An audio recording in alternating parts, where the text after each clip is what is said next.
I woke to the smell of wet decay, a cloying, metallic stench that seemed to cling to my skin and fill my lungs.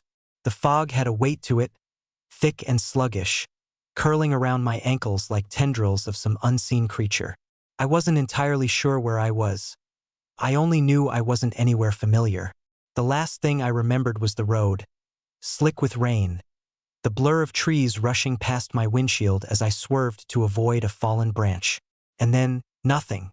Until now. The ground beneath me was soft, almost impossibly so, as though I were walking on a sponge soaked in ink. Each step threatened to swallow me whole, and the water that lapped at my boots was black, reflecting no moonlight, no stars, no glimmer of life. It wasn't water. I realized that slowly, piece by piece, with a creeping horror that began in my stomach and crawled up my throat. It was liquid night. Pools of it, smooth and glossy, stretched in every direction, blotting out the world with their darkness. I stepped backward reflexively, testing the edge of a pool with the toe of my boot. The surface rippled, though I hadn't moved enough to disturb it. It wasn't water. It was alive in its own way. Hungry. I could feel it pull at me, tiny, insistent tugs that made the hair on my arms stand. I recoiled, stumbling over roots that reached up from the mire, gnarled like the fingers of drowned corpses. I couldn't see much. Fog, black water, twisted trees, but I could hear. And that was when I noticed it. A faint, irregular tapping in the distance. At first, I thought it was rain, though I felt no drops on my skin. Then a soft, slithering sound, like something moving through wet reeds. Then breathing, low and deliberate, surrounding me from all sides. The creatures of the marsh were close, though I couldn't see them. They were blind, yet they sensed movement, sound, fear. I had heard the stories, whispered by old men in taverns or murmured on dark camping trips. No one had ventured far into the Midnight Marshes and lived to tell of it. The black water swallowed travelers, and the blind predators hunted with an almost surgical precision, striking not where they saw, but where the heart beat fastest, where the body betrayed the mind. A step closer to the water. One. Another. My feet sank slightly with each movement. The sound of it, muffled by the thick fog, seemed louder than it should have been. My heartbeat accelerated, echoing in my ears, and I realized with a sudden panic that this sound would betray me if I stayed too still. But staying still, that seemed safer. I froze. A splash echoed somewhere behind me. Not a human splash. Too precise, too deliberate. Something moved beneath the surface of the black water. Something massive. I tried to step back, but the liquid pulled at my boot like it was alive. Tendrils wrapping around me, tugging, testing, seeking. Panic surged. My hands clawed at the mossy ground, at the gnarled roots, anything to free myself. The water didn't let go easily. And then I heard it. A soft, wet rasping, close now, almost at my ear. I jerked my head, but the fog swirled and shifted, giving nothing away. The tapping sound came again, slower now, deliberate, like the measure of a heartbeat. Not mine. Another, closer. And then a whisper, cold and oily, curling through the fog. You shouldn't be here. I ran. I don't know if I can properly describe the sensation of running through liquid night. Each step pulled. Each stride was a battle. And yet I moved faster than I thought possible, driven by pure, raw terror. Behind me, I could hear the rasping, the soft, wet thud of something massive moving just beneath the surface. I didn't look back. Couldn't. But the tapping persisted, a constant reminder that I wasn't alone, that the marsh was alive and it knew I was there. I stumbled into a clearing, though the fog made it hard to tell. The black pools spread in every direction, but I thought I saw a path, a narrow strip of ground where the roots didn't reach and the water didn't curl. I followed it, heart hammering, lungs burning, feeling every instinct screaming at me that if I slipped, even for a moment, the liquid night would claim me. And then I saw them. Eyes, or what I assumed were eyes, floating just above the surface of a pool ahead. Dozens of them, silent, unblinking, impossibly still. They glowed faintly, like the reflection of dying embers in black glass. I froze again. My first thought was to scream, to turn and run the other way, but my body refused. The creatures knew. They knew. One shifted slightly beneath the surface, sending ripples through the black water. Its movement was fluid, sinuous, and it rose, half seen, half concealed, a mass of shadow and sinew. They are blind, but they see. I knew then that the only way to survive was to move without sound, without hesitation, without fear. My breathing became shallow, deliberate, each step calculated. The black water reached my knees. I kept moving, counting my steps, feeling for the roots and gnarled branches that might support me. The fog seemed to thicken, curling around my face, hiding me from their senses, though I knew it was temporary. Something brushed against my leg, a brush of cold, slimy resistance. I froze. My breath caught. The thing that touched me recoiled, then moved again, testing, probing. I held still, imagining the creatures surrounding me, listening to the sound of my heartbeat, searching for the faintest ripple of panic. After what felt like an eternity, the sensation passed, and I exhaled slowly, keeping my steps light, careful. I found a tree. Not a normal tree, but one twisted and swollen, its bark slick with water and decay. I clambered up its roots, heart hammering, and perched on a branch above the black water. From this vantage, I could see the pools stretch endlessly, black mirrors reflecting nothing. Movement below made me flinch. They were hunting, patient, tireless, and I realized the horrifying truth. They didn't need to see me. They didn't need to touch me. The marsh itself would guide them. The liquid night would do the work for them. I stayed there, shaking, for hours that might have been minutes. The fog shifted. The creatures moved silently beneath the surface, and I listened. The whispering came again, soft and insistent, curling through the mist. "Why are you here? You don't belong." I whispered back, though I knew it was useless. I don't know." The forest was alive and the marsh was alive and it wanted me gone. I could feel it in my bones, in the pull of the water, in the soft, wet rasp of the blind hunters below. I realized then that this place didn't forgive. It didn't forget, and it didn't care about mercy. A sudden movement drew my attention. Across the black water a figure emerged. Tall, impossibly thin, its limbs stretched in unnatural angles. His head tilted unnaturally, listening. I could hear it move through the fog as if it were slicing through it, soundless yet precise. My breath hitched, stopped, head cocked, and then it tilted toward me. It didn't have eyes, or at least, not the ones I would recognize. But I felt its gaze, a tangible pressure that pressed against my mind. I leapt from the branch. The fall was into the black water, and I braced for the pull, the drag, the sinking. And it came. My boots vanished beneath the surface, the water tugging and twisting at my legs. But I kicked, fought, swam through it, pushing toward the narrow strip of ground I had seen before.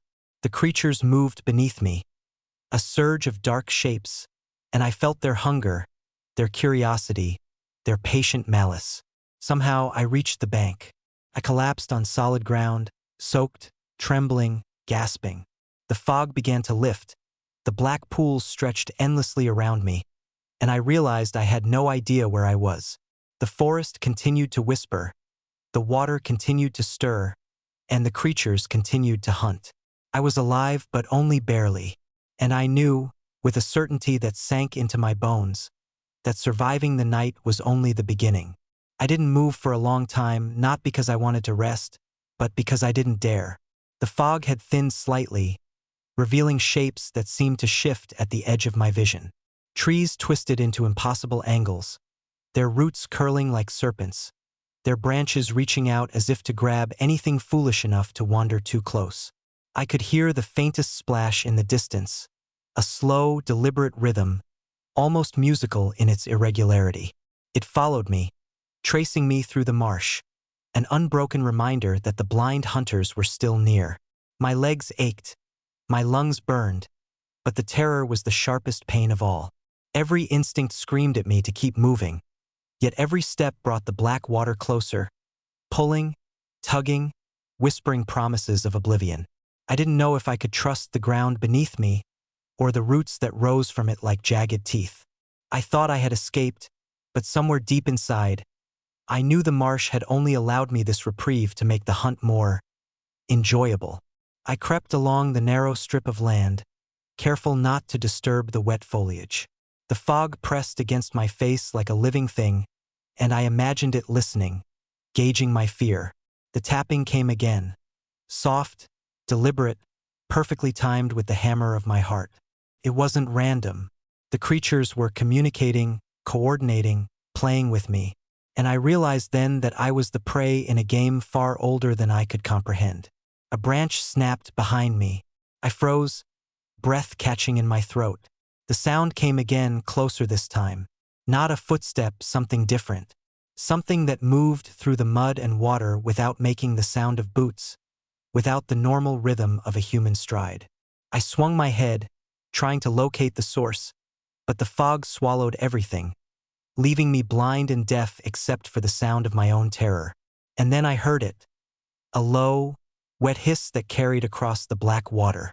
It was almost a whisper, but it vibrated in my chest, in my bones, as though the marsh itself were speaking directly to me. The water rippled, forming circles that expanded outward like the pulse of a living heart. I stepped backward, but the marsh seemed to anticipate every movement, the black pools curling toward me, pulling at my shoes, my legs, my very sense of reality. I stumbled over a root and fell hard, my hands sinking into the slick mud. Panic surged, and I scrambled to my feet, only to see something move beneath the water. Something huge, a shadow that shifted impossibly fast, crossing the pool in a blink. I could sense it more than see it, an awareness of something alive, hungry, and patient. The tapping sounded again, closer, as though the creatures were circling me, studying me. I didn't stop running. My mind raced, searching for logic, for a way out, but the marsh offered none. The paths twisted, folded back on themselves, and the black pools stretched endlessly in every direction. The fog thickened, swallowing the faint moonlight, until I could barely see my own hands. I could hear breathing now, not mine, not entirely, but something else. Slow, deliberate, deep, resonant. I knew I wasn't alone. I knew I never had been. And then the whispering started again. You can't leave. You will belong. I wanted to scream, to shout, to fight back, but my voice was gone. All I could do was move, stumble, and pray that the next step would not be my last. The water tugged at my ankles, pulling me into its depths, testing my resolve. Every instinct told me to fight, but every fiber of my being screamed to run. And then I realized running might not be enough. I needed to hide. I found a hollowed tree trunk, swollen with rot and partially submerged in the black water. I squeezed inside, the scent of decay choking me, my clothes slick with mud. I pressed my back against the hollow, listening. The tapping stopped. The water stilled. For a moment, there was silence, and I allowed myself to breathe, shallow and careful, counting the beats of my heart like a prayer. I don't know how long I stayed there. Minutes, hours, or something else entirely. The marsh seems to warp time, to stretch it into something unbearable. I could hear the water shift occasionally, the soft rasp of movement beneath the surface, the whispers curling through the fog. You cannot leave. The words were like claws against my mind, insistent and unrelenting. Eventually, I realized I couldn't stay in the hollow forever. The creatures would not forget me. The marsh would not let me linger. I had to move, had to find a path, a way out, something that resembled safety. I pushed myself upright and stepped carefully back into the narrow strip of land. My boots sank slightly into the mud, and I flinched at the sensation, knowing the creatures could sense every movement. Then I saw it. A figure, taller than any human should be, rising from the black water ahead. Its limbs were elongated, impossibly twisted, moving with a fluidity that defied logic. It had no face, or at least none that I could comprehend. But I could feel it looking at me, sensing me, reading my fear. My breath hitched, my body froze, and I realized with a sinking certainty that this was no ordinary creature. This was the apex of the marsh's hunting, a being born of darkness, of liquid night itself. I stumbled backward, nearly falling into the black water. The figure shifted, moving closer, gliding over the surface as if the water were solid beneath its feet. My heart pounded in my chest, a frantic drum of terror. I had to move, had to survive, but my mind was paralyzed by the sheer impossibility of what I was witnessing. Then I remembered something. Something from the stories, whispered warnings I had dismissed as superstition. The creatures of the marsh hunted by sound, by fear, by hesitation. If I could move without hesitation, without panic, I might survive. I forced myself to step forward carefully, deliberately. Each movement was calculated, slow, almost ritualistic. The black water rippled at my side, but the figure did not follow. It watched, patient, unblinking, its presence a weight pressing against my mind. I moved a few steps, then a few more, my breath shallow, my body rigid. The figure receded, gliding back into the black pools, disappearing into the fog. I didn't dare relax. I knew it was only a temporary reprieve, a test of my resolve. The marsh was patient. The creatures were patient. They would not forget. Hours or perhaps days passed as I moved through the narrow paths, each step a careful negotiation with the black water, each breath a battle against panic. I began to notice patterns, subtle shifts in the fog, the ripple of the water, the faint tapping that signaled the creature's presence. I learned to move with the marsh, to anticipate its moods, to mimic its silence. I became a shadow among shadows, a whisper among whispers. And yet I was never truly alone. Always the black water waited. Always the tapping followed. Always the whispering curled through the fog. You belong to us. You cannot leave. Then I saw the first corpse. It was half submerged in a pool of liquid night, twisted and contorted, eyes wide and unseeing. The skin was pale, almost translucent, and the mouth was frozen in a silent scream. I knew immediately that this was no accident, no natural death. This was a warning, a lesson, a glimpse of the fate that awaited anyone who failed the marsh's test. I turned away, stomach churning, but the image remained, burned into my mind. And then I heard the splash behind me. Something large had entered the water, moving with impossible speed, its presence undeniable. I ran, faster than I had before, my legs burning, my lungs screaming. The tapping followed, closer, more deliberate, more threatening. I stumbled again, falling into the black water. This time I did not rise immediately. I could feel it trying to pull me under, tendrils of darkness wrapping around my legs, tugging, testing, claiming. I thrashed, desperate, and somehow managed to crawl onto a narrow bank. My clothes were soaked, my skin numb, my mind teetering on the edge of madness. And then I heard it, right beside me, whispering directly into my ear, "Do not run. We will find you." I bolted, ignoring pain, ignoring exhaustion, ignoring the screaming in my head. The marsh seemed endless, the black pools stretching farther than my eyes could see, fog thickening, roots twisting into impossible shapes. The creatures were patient, relentless, eternal. And I knew then that the only way to survive was to keep moving, to stay ahead of their senses, to fight with every ounce of fear and cunning I possessed. Somewhere ahead, I saw light. Not the moon, not the stars, something warmer, a faint glow that promised escape, or at least the illusion of it. I ran toward it, heart hammering, limbs trembling, lungs burning. The black water tugged at me, the creatures whispered, the fog pressed against my face, but I ran. And I realized something that chilled me to the bone. Even if I reached the light, even if I escaped the immediate grasp of the marsh, the memory of it, the presence of it would follow me. The Midnight Marshes did not forget. They did not forgive. They claimed not only bodies, but minds, souls, and memories. And I knew, with a certainty I could not escape, that I had become part of it. The glow ahead drew me like a moth to fire, though every instinct screamed that it was a trap. My legs ached, lungs burned, and the black water licked at my boots like a predator eager for fresh prey. But something primal compelled me forward: hope, fear, the desperate need to survive. The marsh had shown me its patience, its precision, its cruelty, and I knew that hesitation would be fatal. I reached the source of the light and froze. It wasn't natural. Not moonlight, not lanterns, not fire. The glow came from the water itself, pools that shimmered with a dim, phosphorescent green. The surface rippled gently, as though breathing. I could see shadows moving beneath it, strange, distorted shapes that swirled and writhed. I wanted to turn away, but the glow had a hypnotic pull.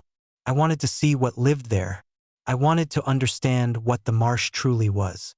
Something cold brushed my arm, sharp and wet, and I yelped, spinning around. There was nothing. The fog had thickened again, curling around me, wrapping me in its suffocating embrace. But I could feel them. The blind hunters. They were near, circling, waiting, studying. The tapping started again, slow, deliberate, almost rhythmic. My heart pounded in sync with it, a drumbeat of fear that threatened to betray me. I forced myself to breathe, to think, to move silently.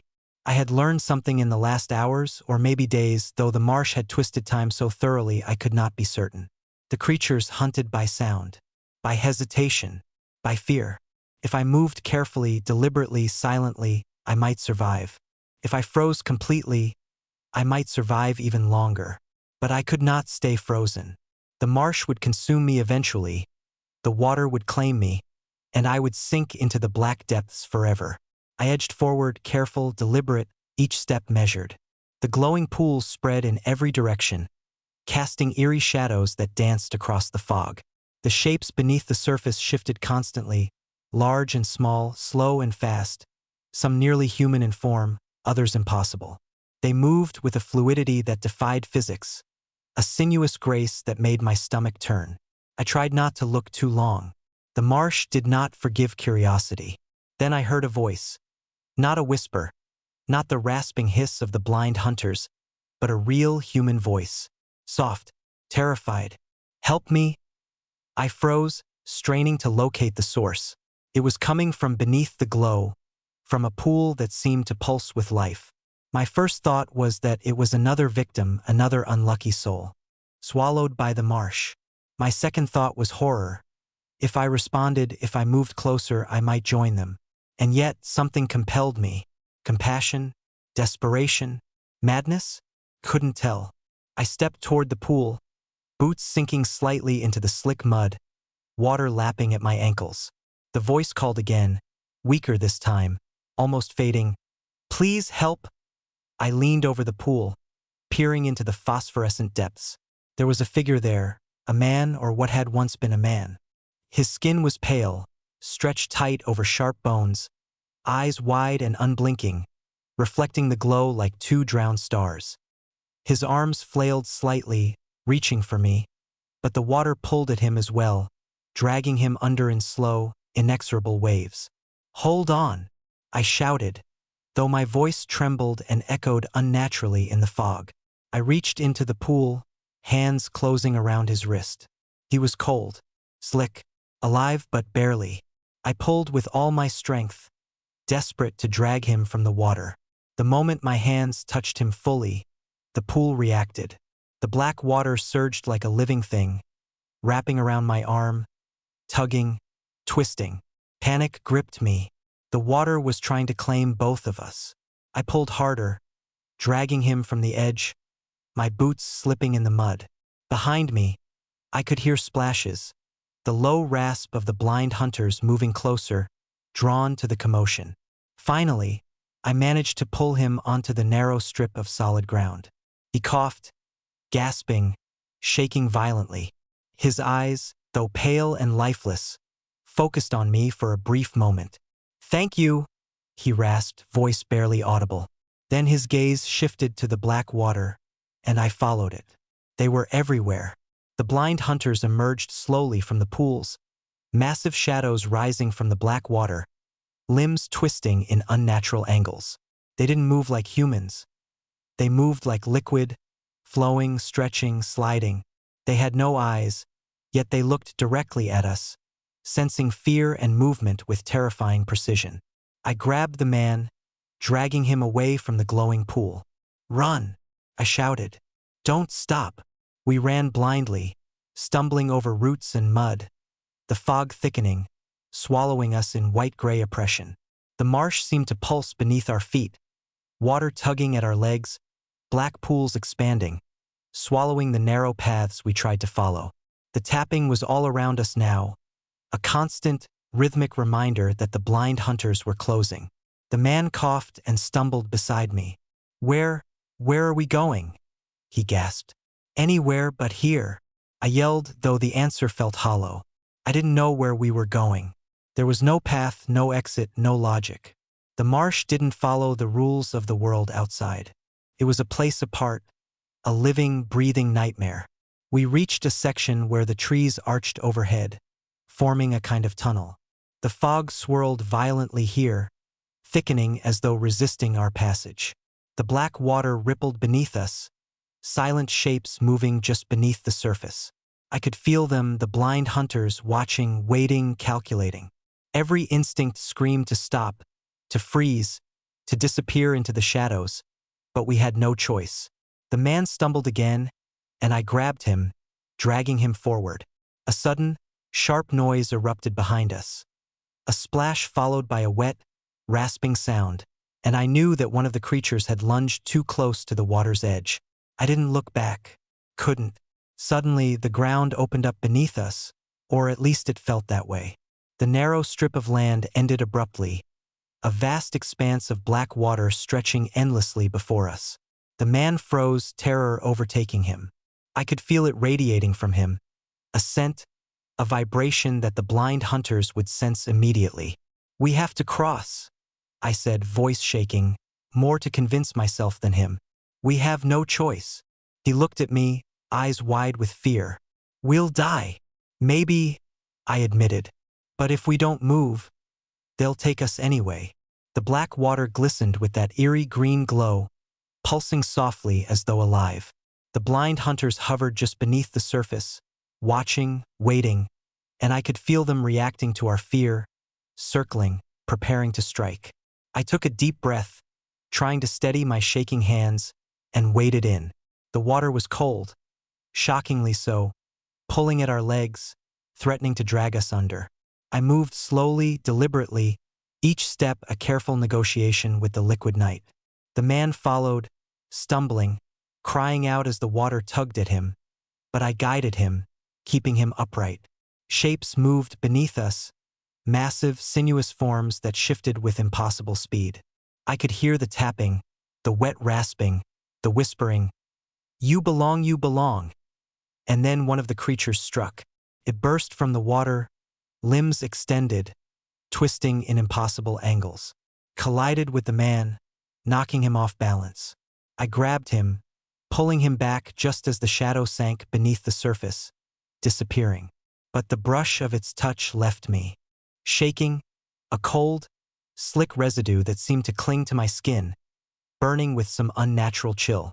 We pressed forward, moving through the black water, the glow lighting a path that felt both real and illusory.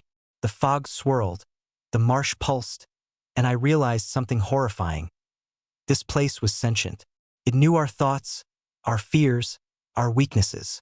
Every instinct, every heartbeat, every breath was monitored, measured, and exploited. I didn't know how far we had gone, how long we had waded through the liquid night. The man beside me was pale, trembling, muttering incoherently. I tried to focus, to keep my mind sharp, to resist the creeping madness that seemed to seep from the black water itself. And then I saw it, a tree, massive, gnarled, impossibly old, rising from the black water like a sentinel. Its roots twisted like serpents, its branches reaching toward the sky as if clawing at something unseen. And beneath it, a small patch of dry land. Solid, real, tangible. Our first hope. I didn't hesitate. I grabbed the man's hand and pulled him forward, fighting against the pull of the water, the weight of exhaustion, the creeping fear that the marsh would not allow us to reach it. Every step was agony, every movement a struggle against the invisible forces that sought to drag us under. Finally, we collapsed on the dry land, gasping, shivering, drenched to the bone. The black water lapped at the edges, restless, patient, whispering promises of doom. The fog swirled, the tapping sounded in the distance, but for a brief, fleeting moment, we were safe. And I realized then that survival was no longer enough. The marsh had changed me. It had marked me. It had claimed a piece of my mind, my soul, my very essence. And I knew, with a bone-deep certainty, that if I ever left, if I ever returned to the world outside, the midnight marshes would follow. They were patient, they were eternal, and they were waiting. We lay on the patch of dry land, gasping, drenched, shaking. The man beside me, no name, no history, no past that mattered, was muttering incoherently, his eyes darting toward every ripple in the black water. Couldn't look away. The marsh was patient, and patience was deadly. I tried to steady my mind, to focus, to plan. There had to be a way out. There had to be a way to survive beyond the reach of the midnight marshes. But every instinct told me otherwise. The marsh was a predator older than memory, older than time itself. It didn't forgive. It didn't forget. And it certainly didn't let anyone leave willingly. The fog swirled thicker now, curling around the trees, wrapping the black water in a suffocating shroud. Shapes moved just beneath the surface, shadows gliding with impossible grace, limbs twisted, alien, horrific. I could hear them, feel them, sense them, not just their presence, but their intent. They were circling us, judging, testing, savoring the fear that radiated from our bodies.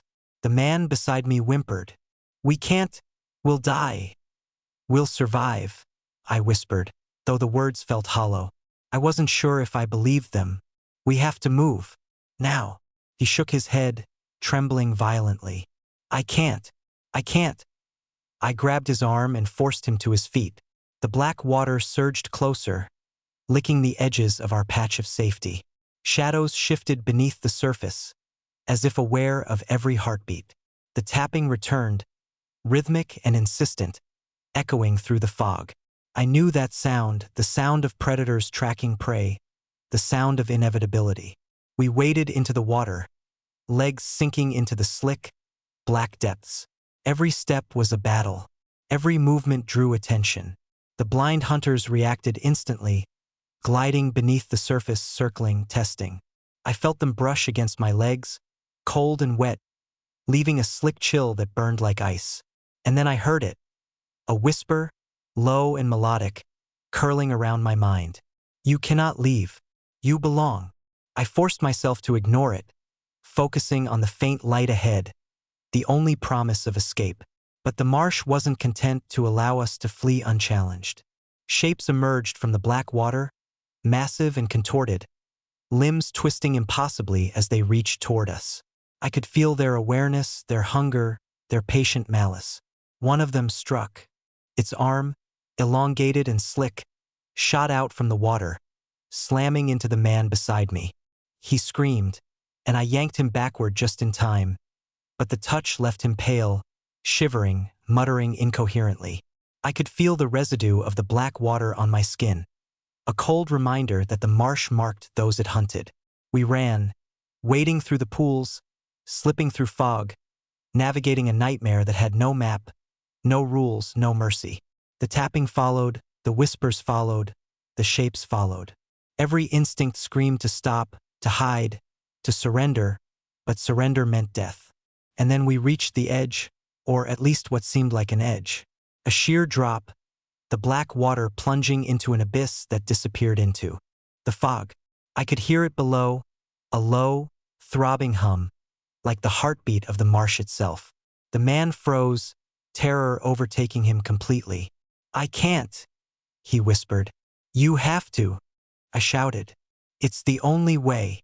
The marsh reacted immediately. The water surged, tendrils of black reaching for us, grasping, pulling. trying to drag us into its depths. Shapes emerged from the pools, shadows rising with impossible speed. The blind hunters were closing in, patient, precise, inevitable. I grabbed the man, gripping him tightly. "Now!" I yelled, and we jumped. The fall was disorienting, terrifying. The black water rushed toward us, cold and consuming.